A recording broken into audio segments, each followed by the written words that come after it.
Fala pessoal, tudo bem? Sejam muito bem-vindos a mais um ExpoEconcast.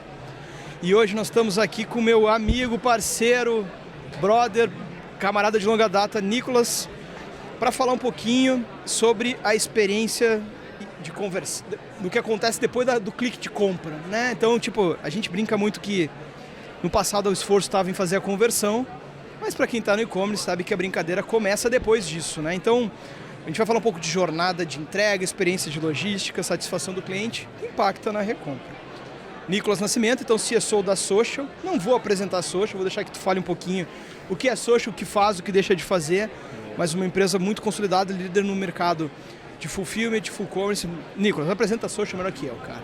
Boa, maravilha. Obrigado, Edu. Ótimo estar aqui contigo. Falar de full commerce, de fulfillment é o que a gente faz todo dia, com muito prazer, então é legal que acho que essa transformação o mercado entendeu, né? O que antes era uma operação, era um negócio meio deixado de lado e menos glamuroso, agora todo mundo entendeu que isso é estratégico, que isso muda o ponteiro, então acho que o grande objetivo no final da Social é tirar esse peso muitas vezes da indústria, né? De ter que criar as marcas, desenvolver as marcas, olhar para a inovação e olhar para a operação ao mesmo tempo. Então, quebrar um pouco esse processo, deixar a indústria focada de fato em produto e ser esse parceiro, esse braço para a parte operacional de forma estratégica, de forma inteligente e conseguindo evoluir com o mercado, né? Que é o grande desafio, né? É difícil você evoluir com produto, com operação, é muito pratinho para ter que segurar ao mesmo tempo. Exato. E a nossa ideia é ser esse parceiro mesmo da indústria nesse processo. Animal. E cara, acho que essa discussão é muito pertinente, né? Porque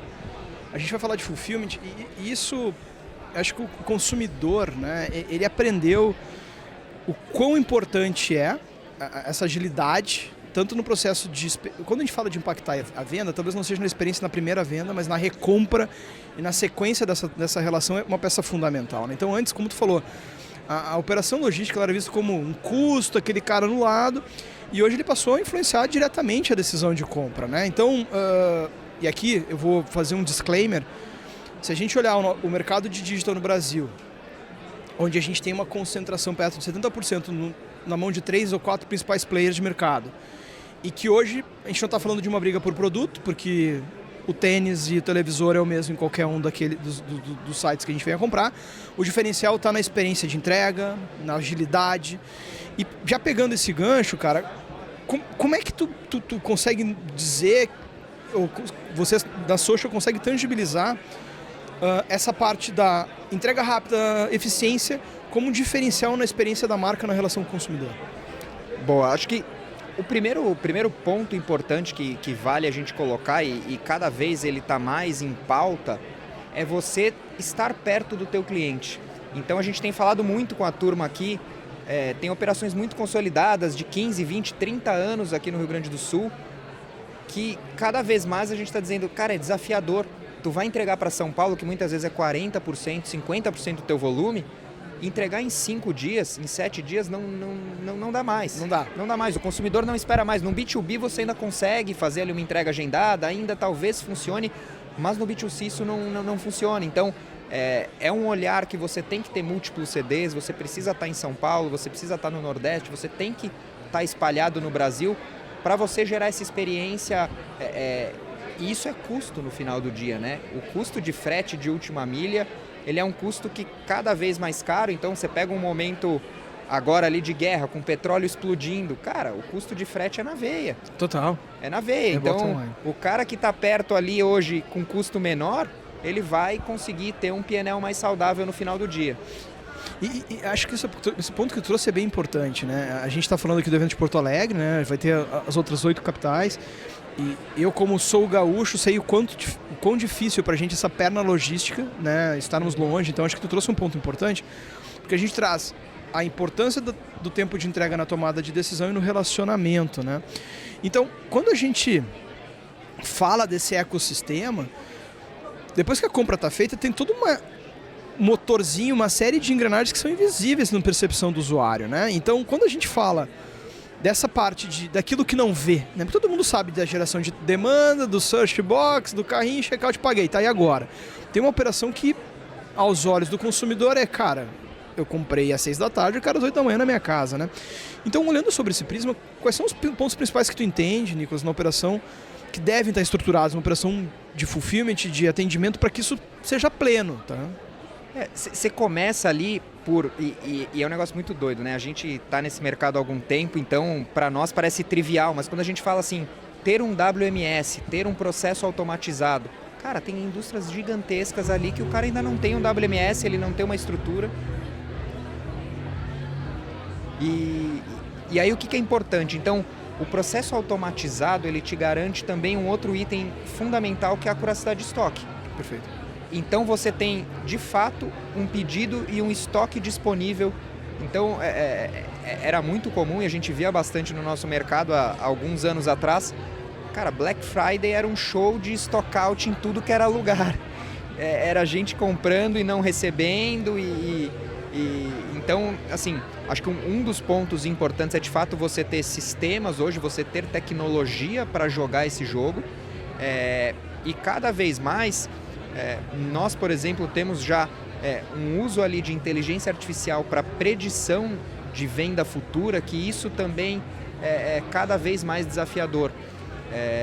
Porque, de fato, você consegue reabastecer a tempo, você não corre risco, você não precisa ficar fazendo loucura de botar estoque virtual, você foge de erros que eram muito comuns no nosso mercado.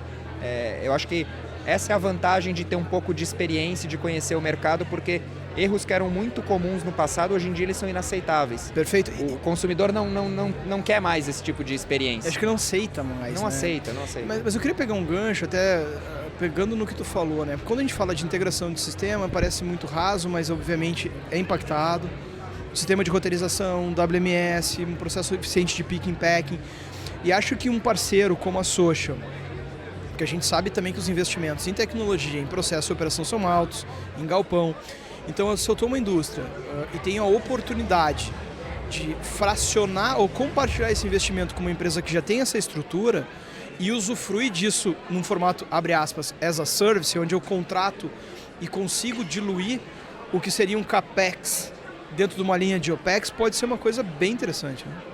Além dos custos todos e dos riscos de uma operação, então assim, hoje em dia a gente tem a menor taxa de desemprego da história. Quem que é impactado? Cara, contratar pessoas para trabalhar hoje num supermercado, numa loja de varejo e num armazém logístico é super desafiador.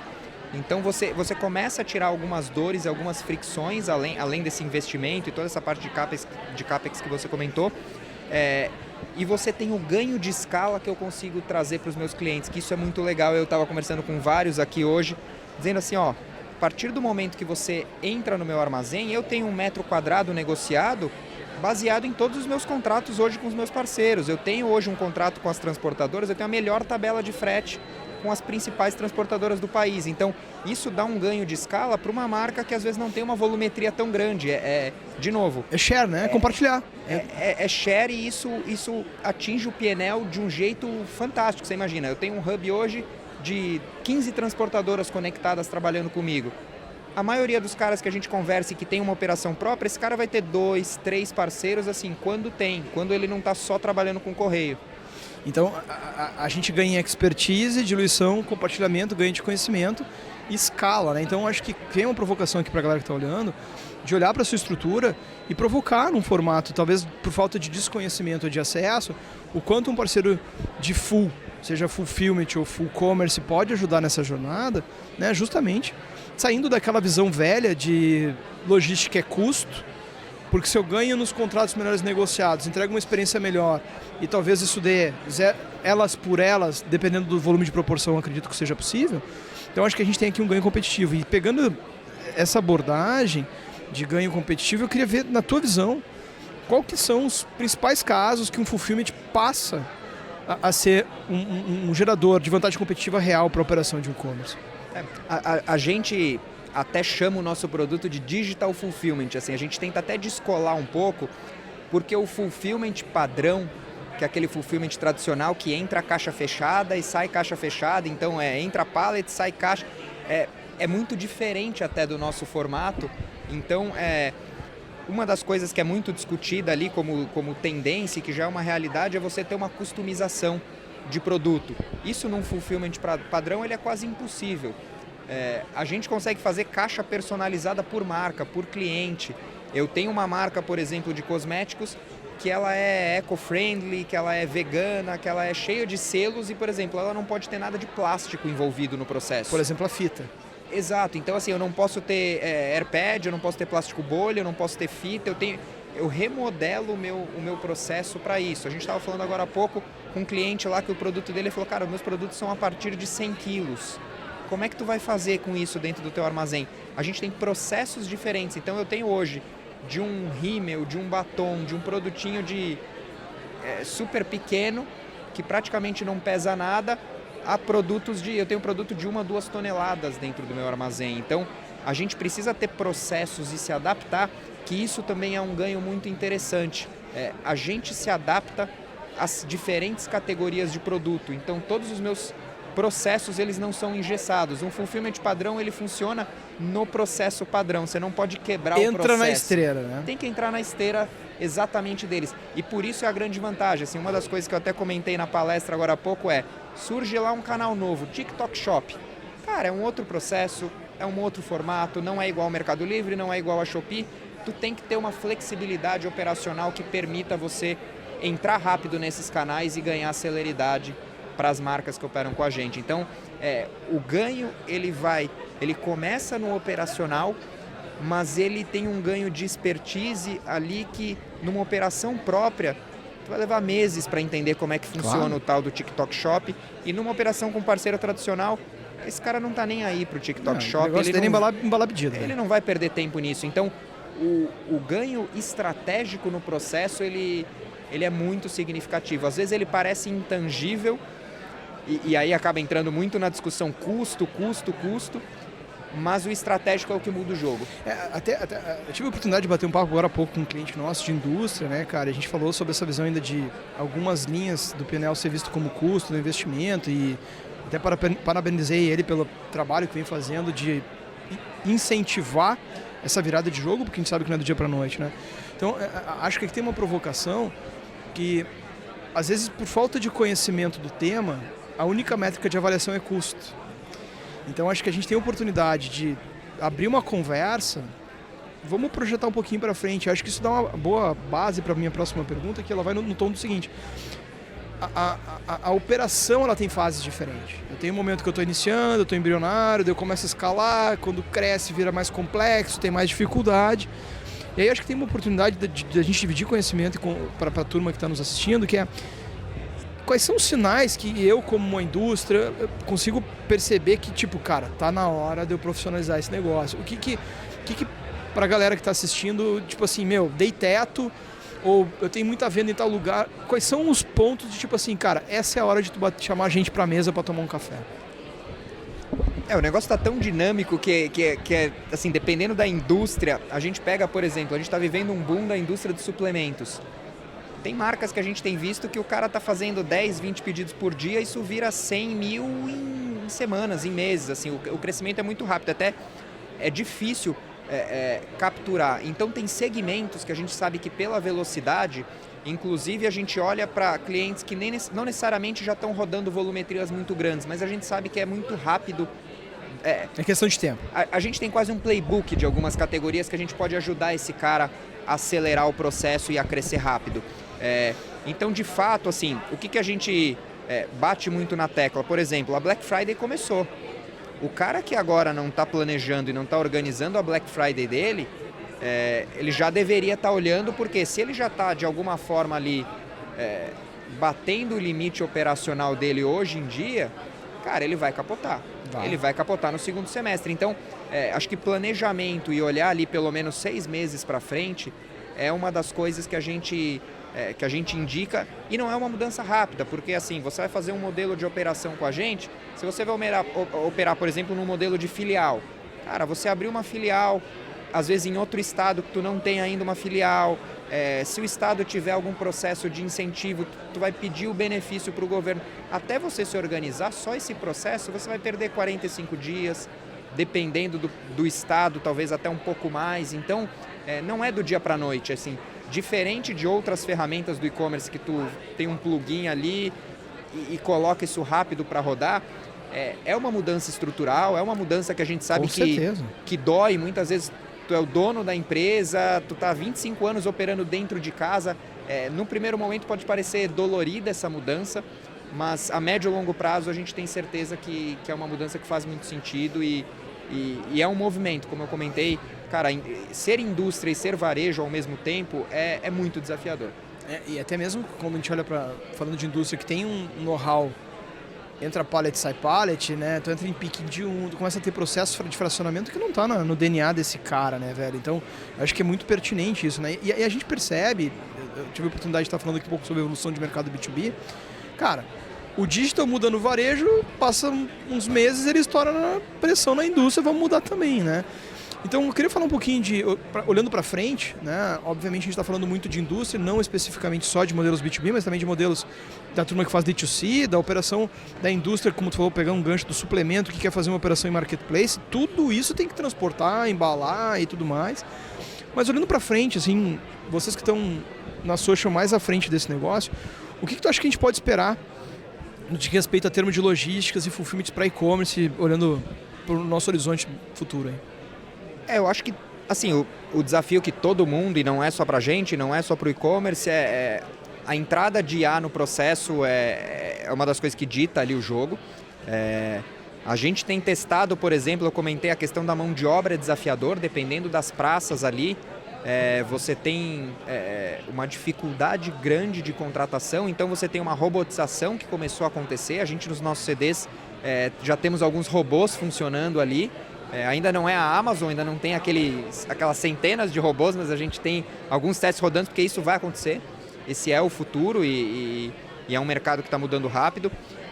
E eu acho que quando a gente fala de IA, ela ajuda muito nesse planejamento, nessa questão preditiva, de entender forecast, de entender e antecipar o problema. Então, desde uma antecipação de forecast até um mapeamento de rota, e aí depois que o produto sai para entrega, é você entender, opa, peraí, pelo comportamento de entrega aqui, cara, esse produto vai atrasar. Deixa eu me antecipar, e aí você já manda um WhatsApp para o teu cliente falando, era para chegar hoje, mas putz, teve um problema, vai chegar amanhã, não se preocupa. Você evita problemas, saque, você antecipa o saque, você reduz um custo depois de acionamento de saque, você muitas vezes pode resolver um problema até de uma logística reversa, que é o pior cenário sempre quando a gente olha para o e-commerce. Então, acho que essas novas tecnologias, elas vão muito ao encontro desse tipo de movimento, de você antecipar possíveis problemas e economizar e reduzir custos dentro do processo. Então, acho que é mais ou menos o que eu olho como um futuro mais próximo ali do que já está virando realidade. Puta, cara, tu falando tá fazendo muito sentido, até pelas operações que eu acabo vivendo muito de perto, cara. Mas eu queria que tu me ajudasse porque essa conversa eu já iniciei ela em inúmeros clientes, não é uma conversa fácil, né? Quando a gente fala de indústria que tem muito mais vezes operação interna, externalizar, eu queria que tu me ajudasse a deixar uma provocação para a turma aqui, né? A gente está indo já para os minutos finais, mas uma provocação do tipo assim, o que a gente consegue, por onde deveria começar essa mudança, quais são os impactos que tu, se tu tivesse sentado comigo e tivesse que me convencer, tipo, Du, isso eu vou te ajudar, isso você vai capotar e aqui eu acho que tem ganho. Para o cara começar a pensar e botar na mesa, tipo, cara, eu tenho que chamar a turma da social pra gente bater um papo. Eu acho que tem alguns caminhos aqui, assim, um que eu acho que é muito importante, a gente ainda ouve bastante, o direct consumer é uma realidade, assim, a indústria que ainda não olhou para isso, que ainda está na questão do conflito de canal e ainda está com medo da relação B2B, assim, cara, esquece. A gente tem dezenas, centenas de cases aí para mostrar que não é mais uma discussão, já está vencido esse ponto. É passado. Aí o ponto seguinte, eu acho também, tira esse medo de, eu sempre operei dentro de casa, a operação é minha, é o quintal da minha casa. Cara, quebra essa barreira, quebra esse medo e terceiriza o que hoje não gera valor para a tua indústria, não vale mais porque a operação está contigo. Não é esse o ponto de ganho do processo e muito pelo contrário. O que a gente comentou há pouco, você terceirizar a operação hoje traz inúmeros ganhos dentro do business, então tira esse ego, quebra um pouco esse processo, então acho que esse é o segundo ponto muito importante. E eu acho que o terceiro ponto quando for escolher um parceiro, faça uma seleção boa desse processo. Não vá olhar só para a linha de custo, não procure o mais barato, não é o caminho de fato. Olhe operações como algo estratégico e não como um custo do P&L, para você ter um parceiro de médio e longo prazo, para você estar com um parceiro que te agregue estrategicamente e não só move caixa. Eu acho que esse é o... É a provocação. Essa é a provocação que eu acho que todo mundo tem que fazer para de fato conseguir achar parceiros de negócio. Assim. Eu acho que a terceirização e essa... você precisa tratar como um parceiro e não como um fornecedor, cara. É o teu estoque, é o teu filho, é o teu produto que está indo para lá. E você tendo um bom parceiro nesse processo, só tem ganho, de fato. Acho que a provocação, acho que esses são os 3 principais pilares que eu deixo aqui de provocação para todo mundo repensar o seu business e, enfim, procurar a gente aí para bater um papo e a gente conseguir direcionar, seja para social ou para alguns bons parceiros do mercado. Acho que o importante é ver a nossa indústria, o nosso mercado caminhando em frente, crescendo. Acho que todo mundo quer isso. Animal. Pessoal, acho que eu ficaria aqui o dia inteiro com o Nicolas. A gente tem assunto pra caramba. Infelizmente o tempo não joga a nosso favor nesse processo. Temos um roteiro e mais gente para falar. A conversa de hoje eu acho que fala muito sobre que o e-commerce não está só na venda, né? Está muito nessa questão da experiência. A gente tem que lembrar que o contato e a experiência gerada quando o cliente recebe o produto, até então ele só está vendo fotinho dando scroll, seja no celular ou seja no computador. Então passa por eficiência para gerar uma boa experiência, capacidade de entrega, processos e tudo aquilo que for prometido ser cumprido. Nicolas, obrigado demais por trazer essa visão, a experiência e todo o know-how da Social e do Nicolas nesse mercado. E obrigado de verdade. E para vocês que estão a fim de continuar acompanhando as discussões sobre estratégia e toda a questão de operação e digital, continue acompanhando os conteúdos da ExpoEcon nas redes, porque no final das contas, uma coisa é certa: juntos somos o futuro do e-commerce. Obrigado e até o próximo episódio.